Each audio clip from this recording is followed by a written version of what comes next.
well do you really know your podcast hosts? You listen to them every day, but have you ever wondered what goes on behind their microphones? There's a killer on the loose somewhere. Hold on, guys. Do you really think we should start off that way? It's kind of presumptuous. I mean, how do we know if they listen to us every day? Hey, I'm just reading what's in the script, okay? Those are some good lines. All right, they're badly delivered, but they're good lines. I think we should just hit them with the charm. Okay, good. Excellent. I'll take the lead on this. Excuse me, Jade. Why you? Well, I'm an actor. Duh, I can turn on the charm. Is it on now? It's warming up. Speaking of warm, it's so hot in here. Do we have to do this in a closet? Yes, the acoustics are better. And trust me, okay, you guys need acoustics. All right, so I want you to take it again and really hit the word killer. You know, just killer. There's a killer on the loose somewhere. No need to scream. Okay, all right, you know what I need you to do? I need you to really punch somewhere. Give me action. And action. Killer on the loose somewhere. Guys. All right, okay, do it again, but slower. Okay. Guys. On the loose. Guys. What? Look at this.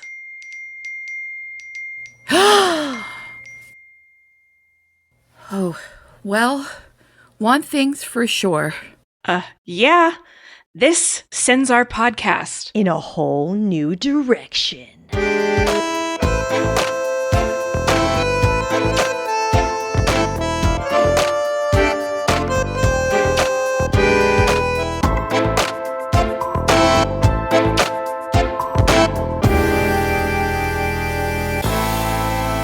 Good evening, folks, and welcome to the podcast. I'm Jade. And I'm Erica. And this is Perfectly Marvelous, a podcast dedicated to the hit Hulu show, Only Murders in the Building. And today's episode, which will also be available as a video on Patreon, we will be recapping and reviewing all of Only Murders in the Building Season 2. Woo-hoo! Yeah. And just as a reminder, don't forget to subscribe to our podcast feed so you don't miss, the future episodes. So why don't you just go ahead and, just do that right now while you're thinking about it so you don't forget. And, it'll only take a few seconds just to hit subscribe. And don't worry, we'll provide you those seconds.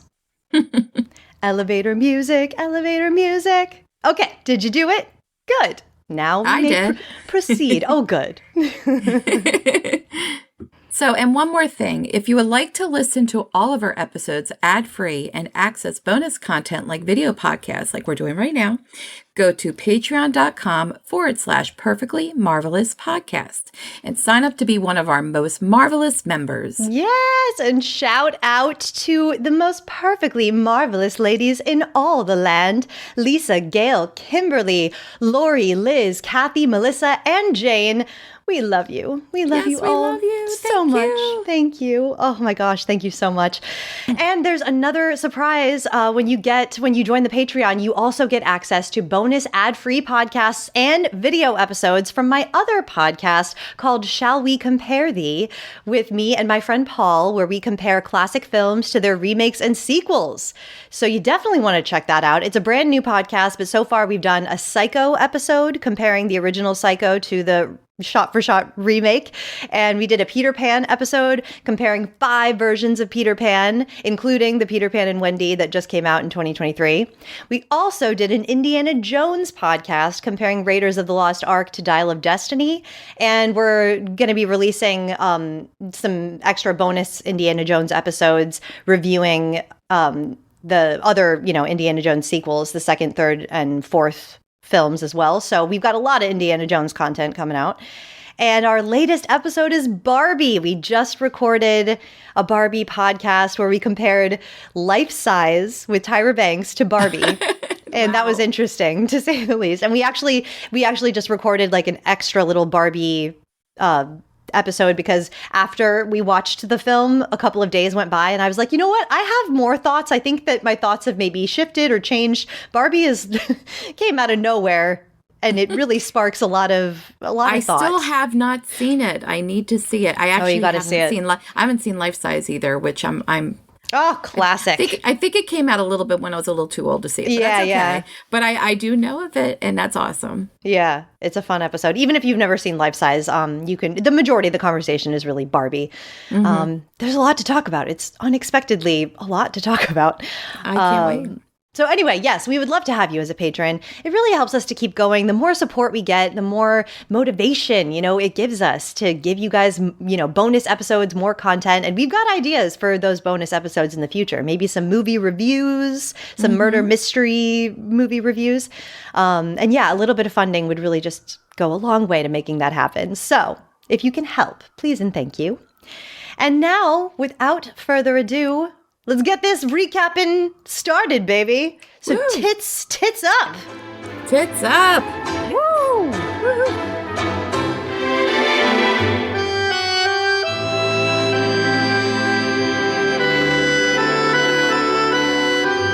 All right, so before we get started recapping, spoiler warning, obviously, if you have not watched all of Only Murders in the Building seasons 1 and 2, don't watch this unless you're into spoilers.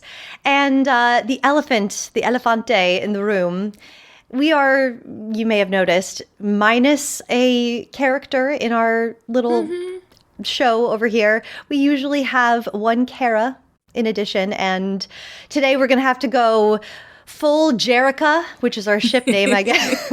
And the Kara will be silent. Oh. Kara, baby, we love you. We miss you. This one's for you. We miss you. We love you. Get better. She has the fucking COVID. Fuck the COVID. Fuck the COVID. Yes. Damn it. Stay healthy out there, my friends. Seriously. All right. So we usually start off with something called Our Most Marvelous Moment, which is like a carryover from our Marvelous Mrs. Maisel podcast. But I've got a different idea just for this recap. Instead of doing Our Most Marvelous Moment at the top, let's say Our Most Marvelous Moment as it comes up in the recap. That sounds good. Alrighty, so let's get started with episode 1 of season 2, Persons of Interest. The director is John Hoffman himself, the creator of the show, and he wrote this one with Noah Levine. There's a huge writing crew, by the way. I'm going to read the writing credits. But so I just like to call out the, writers by name because writers don't get enough credit these days. It takes a village, and there is definitely a village behind this show. The amount of, they're working with, the top of the craft. Like, they have Martin Short and Steve Martin and all these different incredible actors. But there's people behind there that are doing a lot of the work for them just to make sure it's, it's so good. Yep. So, yeah, we appreciate you, writers. Indeed. All right. Yeah. So recapping, a little quick recap of episode 1. We have the bunny is found dead in Mabel's apartment with a knitting needle in her chest, wearing the tie-dye hoodie. Then we cut to Detective Krebs, intimidating, questioning the trio, asking trying to get a confession out of them. Mm-hmm. They still don't have the murder weapon. And they think Detective Williams might have sent that warning text to them to get out of the building at the end of season 1. But Detective Williams does say, no more podcasting. Stop it. And Oliver does not want to stop it. Mabel says, I'm done with the podcast. Mabel quits for the millionth time. Charles, he gets a Brazos reboot, but he is Uncle Brazos. Mabel receives, support on social media for what she's going through, even though some people are calling her Bloody Mabel. Mm-hmm. And she hears from this lady, Alice, who invites her to her gallery. And she invites her there, and she wants Mabel to join her art cult, her collective. Mm-hmm. And then Oliver meets up with Amy Schumer, who is moving into Sting's apartment. And she's got interest in turning the Only Murders in the Building podcast into a TV show. Cinda Canning is launching a podcast, Only Murderers in the Building, doing real-time investigation into their personal lives, really trying to frame the trio for Bunny's murder, it seems. And then the trio decides to break into Bunny's apartment to find something to clear their names, and they discover Mrs. Gambolini, Bunny's parrot. They also discover a secret elevator in Bunny's apartment. And then Howard and Uma. Uma, oh God. I'm like looking at my notes and fucking typos. Howard and Uma, yes, they come into Bunny's apartment looking for this Rose Cooper porny painting, and it's gone. Where did it go? Then the trio decide to get the band back together, start the podcast again, shocking no one. The crowd goes wild. We're all happy. We love to see it. Oliver finds like a bunch of, thank you cards, and someone left a card in Bunny's apartment saying, I want that painting. Someone is like hassling her for the painting. And Mabel then remembers Bunny said 14 Savage right before she died. And at the very end of the episode, Charles comes home to find Bunny's painting on his wall, and he reveals that it is in fact a painting of his own father. So much. That was just the first episode, which just the first episode, yeah. And it was a little bit longer. I think this one clocked at like 36 minutes, and everything else is like maybe 25 minutes. I loved it. It was like instantly brought back in. Our trio is just in peril. It's like they don't ever get a break. But I also noticed like the show has like, it has a format within a format. We always kind of see these things like where, they have conflicts and how they're doing it. And one thing I did love about the episode was the interrogation going back and forth. You really kind of got like into everything. And Oliver. Oh, Oliver. He's so good. But I'm like looking at all my notes. I'm like, I cannot believe this was just one episode. It was just so much. I have a clip of all of the interrogation moment. So let me share that. Lawyer. Wait, you're asking for a lawyer? No, I'm asking if you're a lawyer, because you're so smart. Sorry. What? No, my bad. It was a little funny. With her? What she said was a little funny. What, you think you're Rodney Dangerfield? Oh. Who? Hold on a minute. I love that nobody knows who Rodney Dangerfield is. I know. He's like, who? Huh? He's so despicable. I don't know about you. I know at least 5 Kreps. At least. Oh, no. Yeah. Like, Mr. Mansplaining. Really. Oh, that.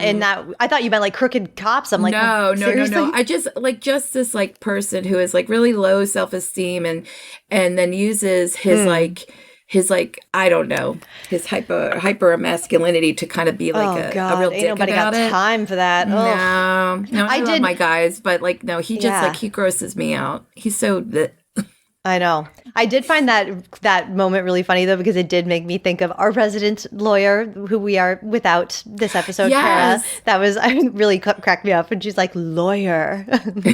Every time I hear lawyer, I just think of Kara now. Like Kara. Yeah. Where is Kara? I actually had a couple questions that I wanted to present to everybody, because I'm like just even like jumping ahead, but like when Theo had his anklet on, I'm like, how is he really able, being on house arrest, to go travel all the way out to Coney Island? I'm like, I don't know. Yeah, I know. I don't know how that works. I mean, apparently it's all that the anklet has to do is monitor his whereabouts so that they always know where he is. It's not like a house. It's not like a homing device where he has to stay at home with it. Yeah. So he's not under house arrest. Okay, but yeah, good, I found that was interesting too. Yeah. It was like convenient. Right. How very convenient. How very convenient. And I did like how he had a charge. But yeah, I did find it funny, the interrogation part, when when they were talking to Detective Williams, and he's like, oh, it was you that texted us to get out of the building. She's like, it was not me. And Charles, I knew it was you. And she's like, oh, I know you did not just wink at me. And then when she says, tell the tiny one to stop recording me. And she's like, Oliver, stop recording. That was so funny. They are so good. They're just so good. They play off of each other so well. And Williams is so like, Joy Devine or Divine. I'm not really sure how to say her last name. Oh my God. I love her so much. I'm so happy she was back. I'm really, really happy she was back. She wasn't in it a lot. Oh, sorry. Divine Joy Randolph is her name. Yeah. I always get that wrong. Yeah. So good. I love her so much. I know. I love her too. I did Okay, shifting gears a little bit, I did find it really upsetting to see Mabel cleaning up the crime scene alone. Because as Kara, our lawyer, has informed us during our season 1 recap, they do, like when a murder occurs in your apartment, cleanup is not provided. No one's going to help you do that. The police, no one helps. Just shocking, gross and shocking.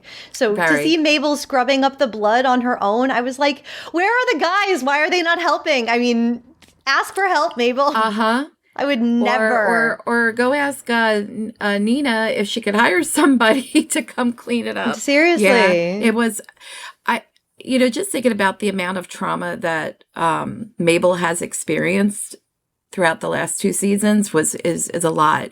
But you could see throughout the progression of the ending, like how better she got.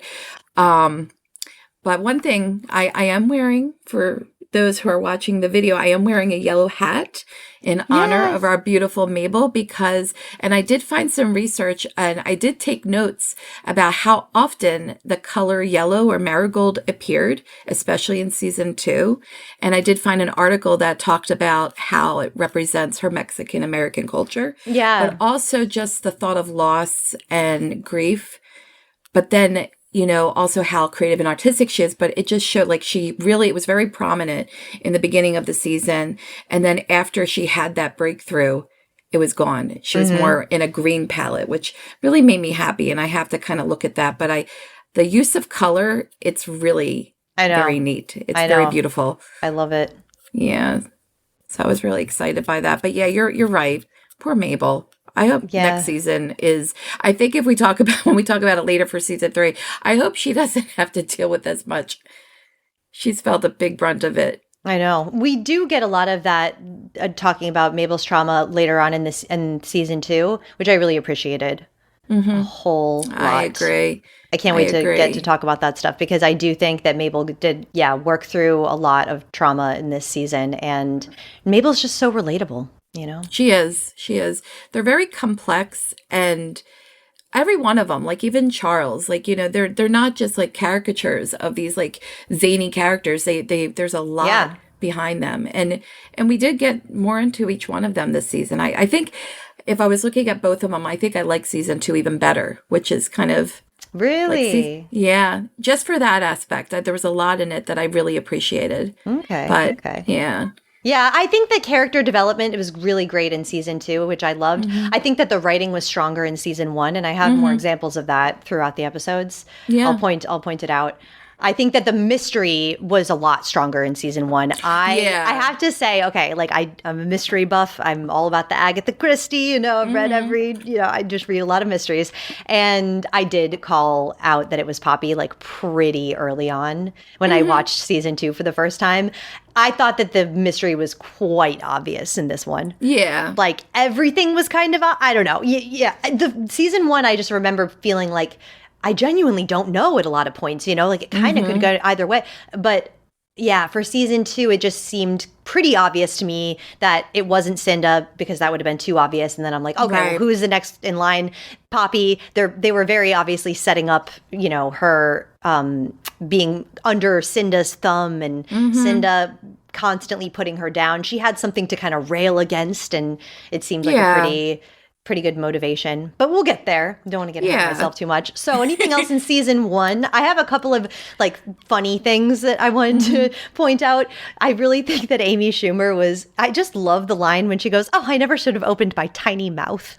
Yeah. I think that I really wonder if she came up with that line. It just seems like something Amy Schumer would say about herself. Yeah. I love how she plays herself. I'm not usually a big Amy Schumer fan. Like she's neither here nor there to me, but I found her very funny in this. This is the funniest this is my favorite Amy Schumer I've ever seen. Like, favorite thing she's ever done for me. I did enjoy that. I think, especially when, what was that, in episode 2 when they went into her apartment? And she did her whole thing with Jan. But again, I'm jumping ahead with that one. But I also like that line as well. This is something you could definitely line read. But when they cropped Oliver out of the front page of the newspaper, I just love that. I thought that was hilarious. Oh, I know. But when he got out of when they finally released him, and he says they were wrong, Oliver Putnam can get arrested in his town. Yeah. So funny. So I know, good. Oliver's so excited. Okay, So I have adorable. one more clip to share about this episode. People, we know what we have to do. We need to go full Ollie Mabel here. What? Ollie Mabel. That's our ship name. All our names put into one. Where is the Charles in Ollie Mabel? The Charles is silent. Okay, so what we need to do is break into Bunny's apartment. What? What? We slip in real quick, we find a clue that isn't us, and then Cinda has nothing. We can't be seen breaking into Bunny's apartment. Cinda finds that out. Everything blows up. Yeah, well, our lives blow up if we all go down for this. And I sure as hell can kiss Amy Schumer goodbye. Schumer moved into Sting's place. Retardant projects. I'll tell you during the Ollie Mabel. Okay, you know you're not using that remotely correctly. It has gotten away from me, yes. It has gotten away from me. Yes. I just love that. So funny. Oh God. Okay, so let's delivery. I know. I think I just had a couple Anything things else? because I know this is where we were introduced to the puzzle. I think that was just something that was really kind of like that was a theme throughout the entire season were puzzles and finding the pieces. And that was the introduction where Mabel talks about how her dad Mabel received a puzzle of Frida Kahlo from her dad. Yes. She tells Alice about this when she gets to the party. Yeah, exactly. Oh, this was something I was doing so the place where Alice's art exhibit was also the building used in The New Girl. Did you know that? Did you watch The New Girl? I thought that was really cool. But the big difference is I think the building's in New York, but The New Girl was in LA, which I thought was really funny because that they're reusing a location. Yeah. But also this is where Mabel cuts her hair. And I think this is just kind of another aspect of her trauma that she had to shed some of the things that happened to her. But I did really like this episode. I think we got a lot. And you know, they really gave us a good quick painting of the picture of the season from this episode. Also, I loved in the credits where they're using the puzzle pieces. And if you actually watch each one of them, all the big clues kind of all point to good old Poppy. And then really? Yeah, like if you look at them, in the credits, the credits always have clues. We have to be on the lookout for season 3. Yep. And also they have a little painting. I think it was a drawing of a bunny and champagne. So the bunny must be Bunny. It was the actual bunny figurine, and then maybe the champagne that Bunny gave them eventually, maybe. I don't know. Poor Bunny. Yeah. Oh, poor Bunny. I know. You know, they're so good at making like detestable characters really tragic and sad. Humanizing, you know. Yeah, very much. Character development was really good this season. The one thing I do want to say before we move on to episode 2 is I thought it was kind of a little bit of a stretch. It was a little reachy when Charles is like, "That's my father" in the painting. I'm like, yeah. Okay, sure. You know what? Mystery's got a mystery. So let's keep it moving. But yeah, it's just things like that like felt a little shoehorny this season. Like I'll point them out as they keep coming up. But that was, okay. Yeah. He knows it's his father. Right away, we know that. Okay. Yeah. Sure. Plausible. Yeah. All right. So episode 2, Framed. The director is John Hoffman, writer Kristen Newman. We get some Shirley MacLaine narration. Oh, Shirley MacLaine, yes. But okay, so Bunny's grandfather, this very disgusting, infamous, Gross. Monstrous. They call him a playboy. Just perv, creep. Just not okay. Not okay. Archibald Carter. He built the Arconia, and Leonora, his daughter, is Bunny's mother. So Bunny grew up in the Arconia. And we learned Charles's father was an aspiring actor, so they have that in common as well. And he always wanted to live in the Arconia. And we get this watch detail. You know, Charles has his father's watch that he's wearing in the painting. The painting on the back says Savage 56. Probably painted in 1956, but Savage. You know, so whew. Implications. And then Howard shows up with a black eye and tells the trio about, there's a Bunny memorial gathering. And so they decide to sneak the painting that's in Charles's apartment back into her apartment. And then they end up having to kind of leave it by the dumpster outside and so silly. come back for it later. Yeah, later it disappears. Then we are introduced to Nina Lynn, this pregnant chick, and she is the new board president now that Bunny is gone. And then Shirley MacLaine shows up, and she's Leonora Folger. The crowd goes wild again. And she wants her painting. She calls it her painting. Mm-hmm. And so then we see Mabel visiting Alice, and they're flirting. And Alice tells her about Rose Cooper, the artist who painted the Savage painting, and she died mysteriously. And then she asks Mabel to destroy a sculpture that Alice made of her, of Mabel. And she does. She destroys it, and then they make out. And Oliver then meets with Amy Schumer, and Amy Schumer wants to play Jan in the Only Murders in the Building TV show. And Amy Schumer also has the painting that they left by the dumpster. She now has snatched it up, and it's in her apartment.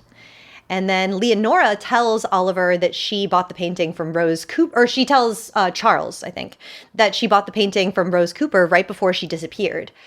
And she confirms that the painting Amy Schumer has is a fake. And Leonora reveals that she and Rose Cooper were both having an affair with Charles's father. And it ends with Mrs. Gambolini moving in with Oliver, to his chagrin, saying, "I know who did it." Oh, my goodness. There was a lot of funny moments in this episode. Yeah. I actually found it very interesting that when they started off with the Archibald Carter, how when I Googled him, because it made me think of, I don't have enough knowledge of like the architects and buildings, but I thought about that one season of American Horror Story Hotel, and the architect like built this like, hotel with like all these booby traps and like horrible things in it. Made me think of that because it's so perverse and disgusting. Well, if you Google architects from the turn of the century, and then put up like secret passages, a lot of these creepy buildings have all this type of stuff in there. I'm like, just can't believe he did this. He designed this just for perving purposes. Yeah. I'm like, what? Ew. And they just kind of like, went over that really briefly. I'm like, oh my God, I'm freaked out. So yeah. I'm glad I don't live in an apartment or a building from, 1908. Yeah. So yeah, it was pretty horrible. But I thought what was really fun about this was there's a lot of throwbacks. They brought in gut milk again, and we're trying to get back with our little side characters, because I was so happy to see Howard back, and Howard and his Yodel Shop Quartet. Yes, his Yodel Shop Quartet. Oh my God, it was so funny.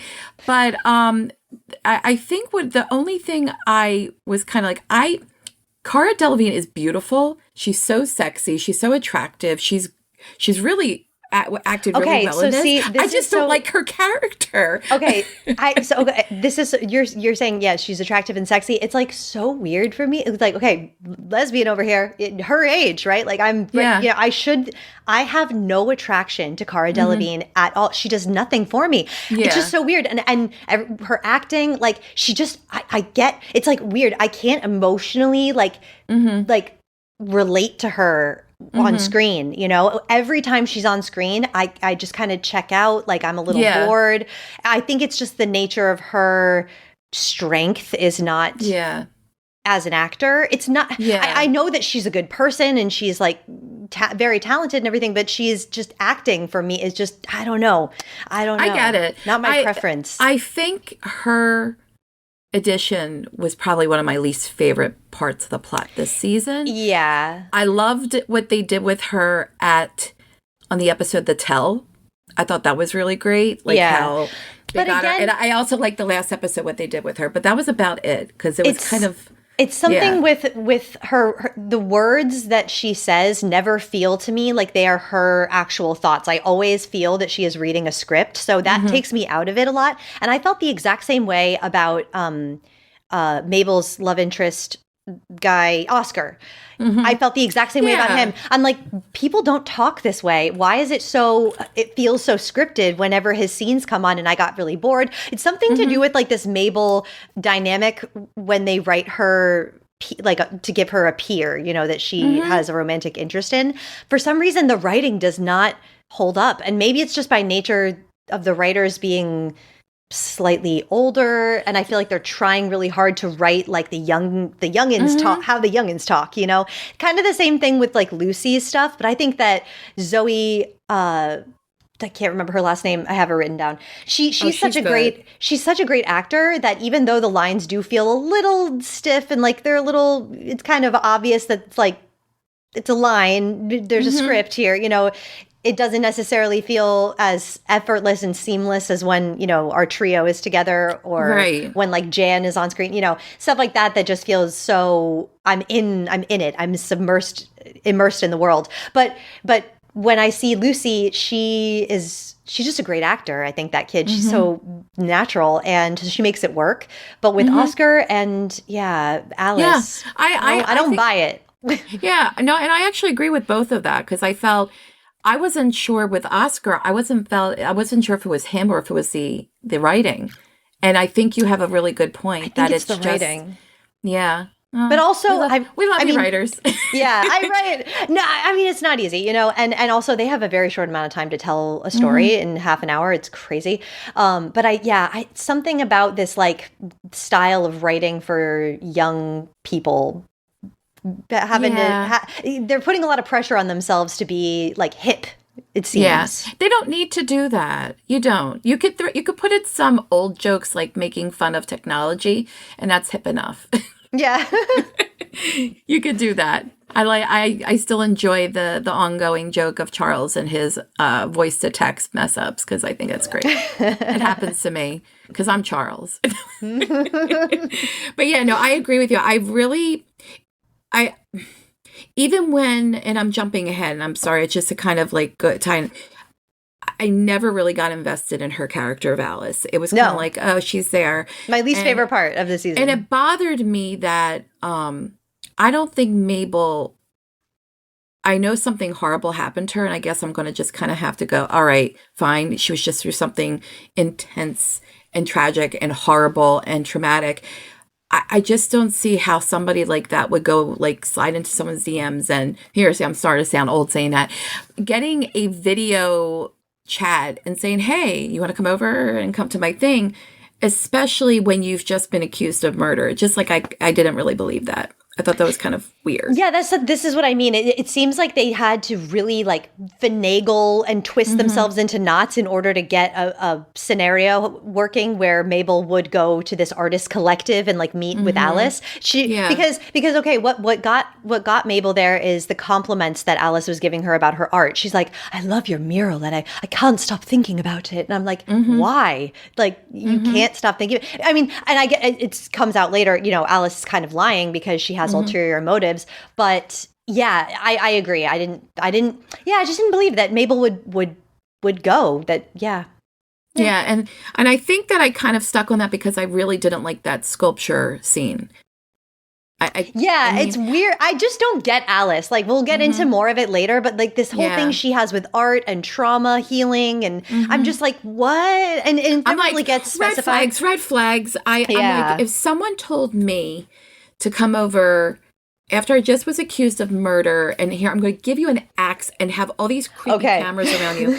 I just was like, see, for me, I would be like, oh, hello, I love you. Because that looked so fun to me. That looked like something I would love. I've done things like scream therapy and like just, I love that kind of shit. Just getting it out viscerally. But not to be videotaped. Like to me, like I was like, she just met her on like an Instagram type of thing. Yeah. And she just went over and she's like, yeah, come over. I'm going to video you, record you destroying something with an axe. Like, I'm like, yeah, like, well, I don't know about that. Yeah. It was a little too much. And she's pushy. So, boo. Yeah. But I love the song though that they played, the Billie Eilish song. You should see me in a crown. Like when she was destroying that was cool. Yeah. Yeah. And I mean, they had good chemistry when it came down to those parts, but Yeah, they're really good friends in real life.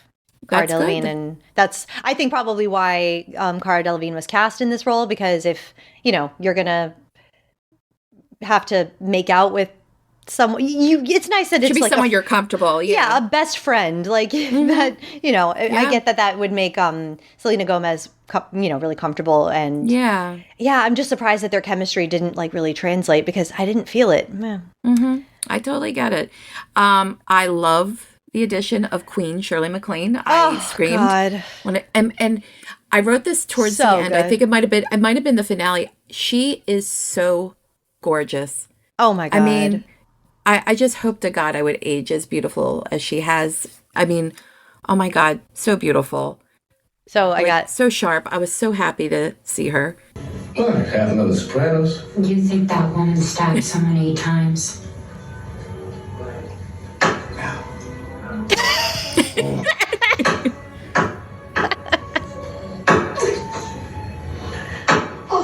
Well, we'll put a pin in her for now. Okay, Charles, we will text you when we're downstairs with the painting so we can sneak it up. And please, I beg of you, just be cool.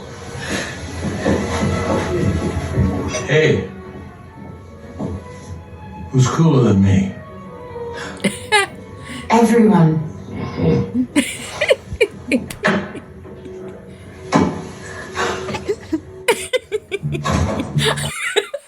Oh my God, dude, it's her stabbing at that cheese. It breaks me every time. It's so funny. Oh, it's so good. I love it. It's so funny.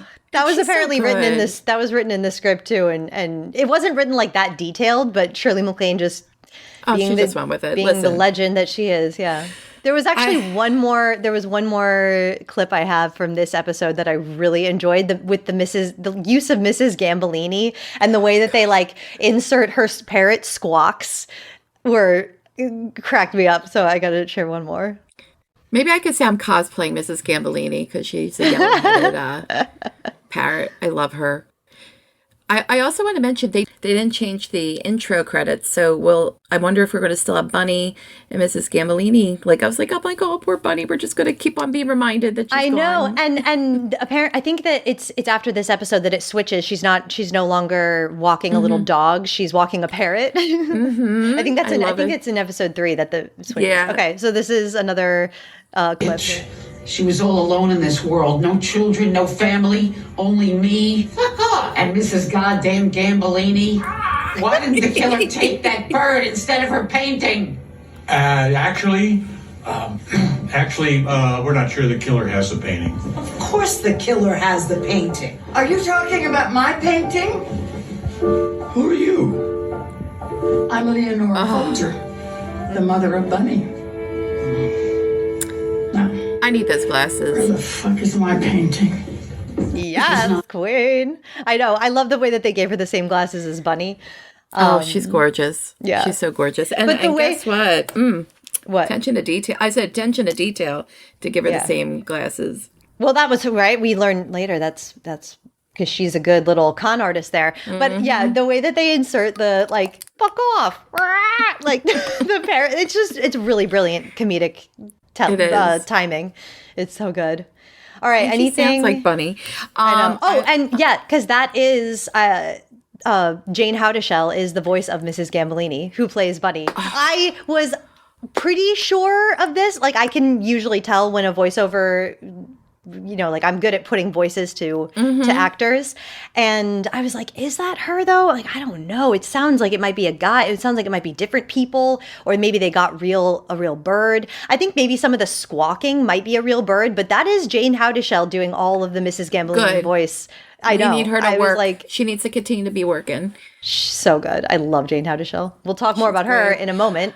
Anything else? I just want to shout out Jackie Hoffman. We just need more of her. Queen. We did not have enough of her season 1, and I'm just so happy. And I know we're going to get to it, but like her friendship with Bunny was just adorable, and you could see her, like how sad she is. And I know. But I just am so happy to see her again.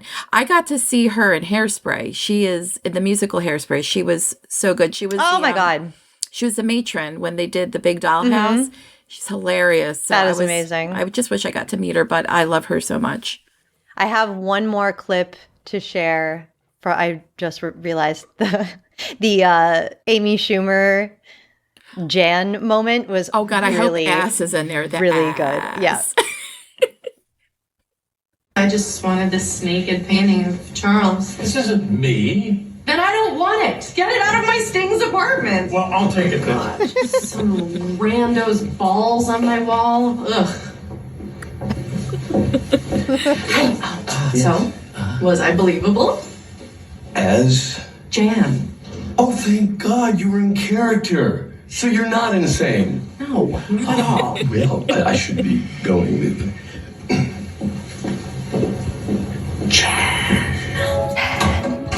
Okay. I love that scene. It was so funny.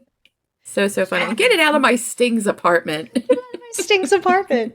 Oh, it's so good. And a lot of discussion of the balls on that painting throughout the season. Very funny. balls forward. Oh, yeah. And Howard's got some great moments, too. Mm-hmm. Like when he comes to the door and he's like, I knew it was your girlfriend, like episode 8. And he's like, well, that would have been nice if you'd have told us. I wanted to see how it ended, Charles. Yes. I love that. Or when he says he was playing hide and go seek with Sevelin and that's how he got his black eye. And he's like, she found me.